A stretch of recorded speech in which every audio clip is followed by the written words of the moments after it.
Welcome to Al Taiba tower, Mumbra का सबसे best spot, जहां आपको मिलेगी मॉडर्न लिविंग और बिजनेस का एक जबरदस्त चांस। ये अपॉर्चुनिटी सिर्फ रहने तक लिमिटेड नहीं है। अल तैयबा टावर में है मुंब्रा का पहला लीगल शॉपिंग सेंटर, जो सीधे गुलाब पार्क मार्केट के बगल में है। इसका ग्रैंड लुक और हाई क्वालिटी ग्लास फसाड इसे प्रीमियम शॉप्स के लिए एक गोल्डन चांस बनाता है। A perfect investment.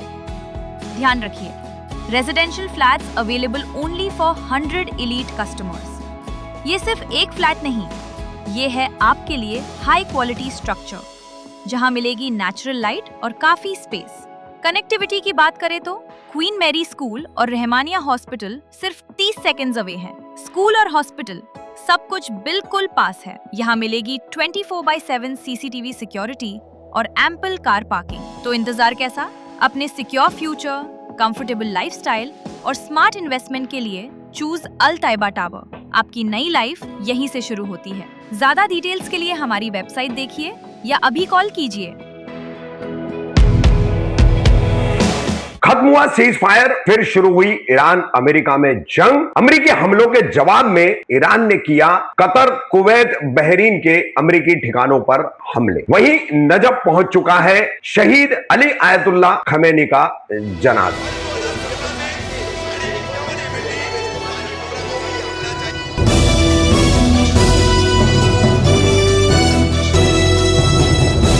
मैं रफीक कामदार, हिंदुस्तानी रिपोर्टर में आपका स्वागत है।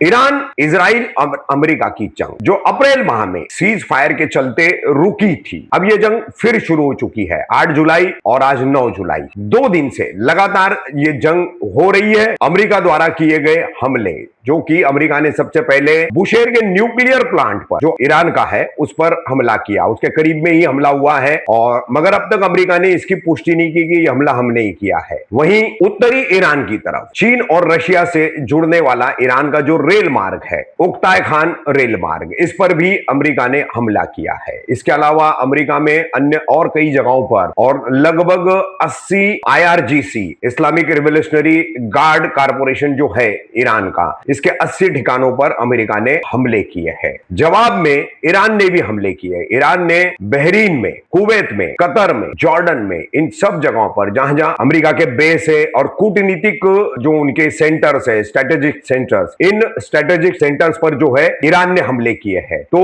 कुल मिलाकर के अब मिडल ईस्ट में, खास करके पश्चिमी एशिया में, अब युद्ध फिर एक बार जोर पकड़ चुका है, और इसका अब सीधा सीधा खामियाजा पूरी दुनिया को भुगतना पड़ेगा। भारत की तो स्थिति ये रही है कि 8 जुलाई की युद्ध की शुरुआत के बाद 9 जुलाई को ही शेयर बाजार में लाखों करोड़ों का जो है नुकसान हुआ है। क्रूड ऑयल के अब भाव भी बढ़ चुके हैं, दाम बढ़ चुके हैं, और जिसके चलते काफी परेशानी होगी। वहीं इन युद्ध के हालात में भी जो तदफीन का मामला था ईरान के president Syed Ali Ayatollah Khamenei का, तो उनका जनाजा जो है वो नजफ पहुंच चुका है, और वहां पर तदफीन की तैयारियां पूरी की गई है, और तदफीन की प्रक्रिया कैसे चल रही है वो भी हम आपको इस खबर में दिखा रहे हैं। युद्ध पूरी तरह से भड़क चुका है, और जवाबी हमले करने में या जवाब देने में हम कहीं पर भी पीछे नहीं हटेंगे, ये ईरान ने स्पष्ट कर दिया है। जो शांति वार्ता चल रही थी वो खत्म हो चुकी है। अमेरिका के प्रेसिडेंट डोनाल्ड ट्रंप ने भी कहा है कि अब किसी तरह का कोई सीज फायर नहीं, अब सिर्फ युद्ध होगा, और एक दावा उन्होंने ये भी किया है कि हमले के दूसरे ही दिन ईरान उनके पास गिड़गिड़ा रहा है कि सीज फायर कर ले, युद्ध को खत्म कर ले, लेकिन ईरान ने इस तरह की कोई पुष्टि नहीं की है कि जो दावा किया जा रहा है डोनाल्ड ट्रंप यूएस प्रेसिडेंट द्वारा वो सही है। बहरहाल किस तरह से अब जवाब और प्रति जवाब में हमले हो रहे हैं दोनों तरफ से, देखिए उसकी ये तमाम वीडियोज जो सामने आए हैं हम आपको दिखा रहे हैं। पहले ईरान पर वो जो हमले हुए वो, और उसके बाद ईरान ने बहरीन में, कुवैत में, कतर में, जॉर्डन में जो हमले किए हैं, और होर्मुज ऑफ स्ट्रेट, ये जो समुद्री इलाका है, इसका जो समंदरी रास्ता है, लड़ाई का मुख्य कारण भी यही है। इस पर काबू पाना, इस पर कब्जा बनाए रखना। अमेरिका इस पर अपना होल्ड चाहता है, ईरान इसमें बिल्कुल अमेरिका का दखल नहीं चाहता, और यही लड़ाई का सबसे बड़ा कारण भी पहले भी था और अब भी बना हुआ है। तो किस तरह से लड़ाई का दूसरा चरण शुरू हो चुका है 8 और 9 जुलाई के लगातार हमलों से, देखिए।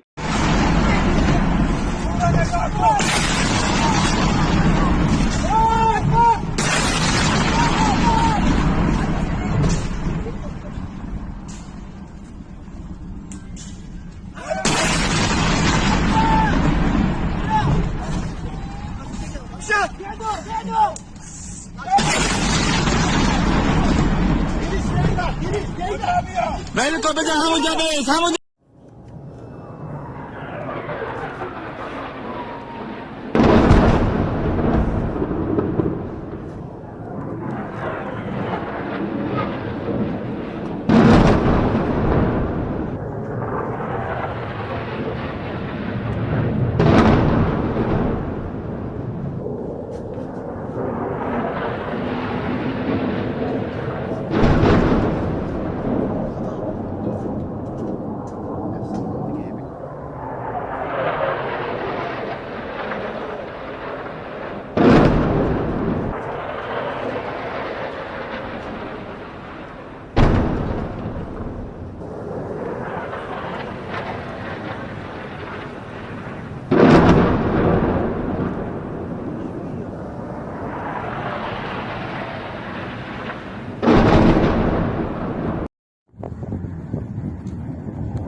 है।